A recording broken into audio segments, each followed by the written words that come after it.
Black Adam Endless Winter Special Issue 1 finds Black Adam and Hippolyta continuing to battle the Ice Horde in the 10th century, despite the Frost King being defeated. Suddenly fire builds around the Horde, exploding into a bright light, destroying them as the endless winter is broken, allowing the sun to shine across the earth again. In the sunny aftermath, Hippolyta wonders if this was Viking Prince's doing. Adam knows that John died a hero's death, meaning he got into Valhalla like he always wanted. Powering up, Adam intends on sealing the giant crevice, unleashing his power into the earth and closing the ravine once and for all. Swamp Thing regrows himself thanks to the green returning, telling his friends that the green will now blossom again across the earth. Adam is glad that Swamp Thing is there, since maybe he can finally talk some sense into Hippolyta, who doesn't think they were victorious here, not if the cost of them winning was an innocent family and a hero. Later on, the Northmen celebrate their victory with the heroes, with the Shield Maidens having made a set of armor fit for a queen for Hippolyta. The queen doesn't think she deserves it, but takes it anyway, knowing that after all these centuries, she still thinks of John and the Frost King, knowing that things she buried never stay that way. In the present, Multiplex fans out through the different research facilities around the world, not finding the location that Sebastian Stagg took the giant piece of ice crystal to, but soon one of his copies finds the lab.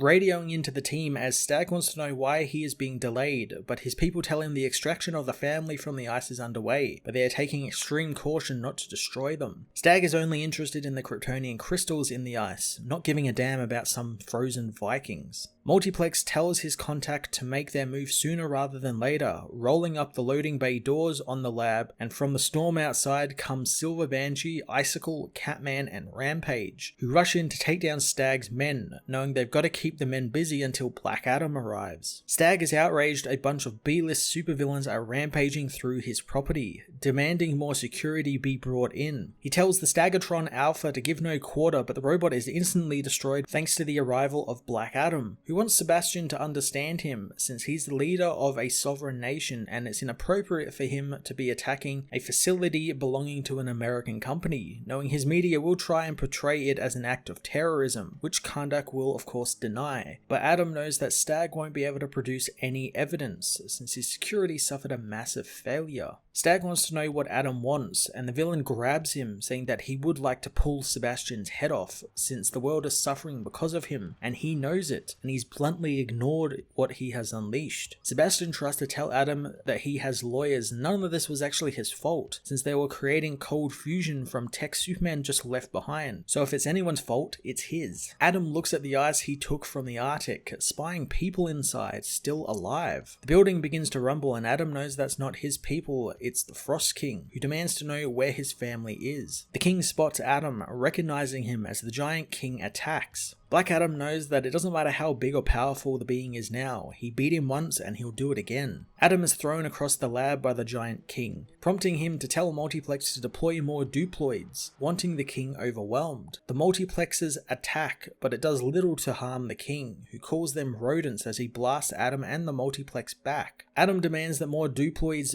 be made, but Multiplex knows that he isn't some bottomless well and won't sacrifice his copies like this. Adam says he now serves Kahndaq, so he cannot waver in the face of danger. Multiplex wonders if it's Kahndaq he works for or if it's Adam, also the man can claim glory in defeating the Frost King. The villain calls for help as some ice wolves come for him, but Adam does nothing, saying that he's bought him some time now and has earned a warrior's death. Multiplex is killed by the hounds as Frost King calls Adam out, but Adam demands the villain bow to him or he will kill his family who are housed in the ice. The king stops, knowing that Adam would definitely do it, pleading for him not to as Stagg activates his newly untested Staggertron prototype, one which is powered up with the Kryptonian crystals they did extract from the ice, activating its fusion cannon. The robot blasts the Frost King, driving him back as Adam demands Sebastian call off the drone since the Frost King is being made stronger by the blast. Stagg knows that that's impossible, that he could be absorbing that much Kryptonian energy as the Frost King turns his attention to the man, knowing he seeks to destroy him, but only made him bigger and stronger. The crystals enhance the Frost King's power, causing him to grow even bigger and gain a crystallized armor, which allows him to grab Black Adam as he smashes through the lab roof. He begins crushing the villain, saying that he'll freeze Black Adam all the way to his bone marrow for threatening his family. The Frost King goes to leave with Black Adam in tow,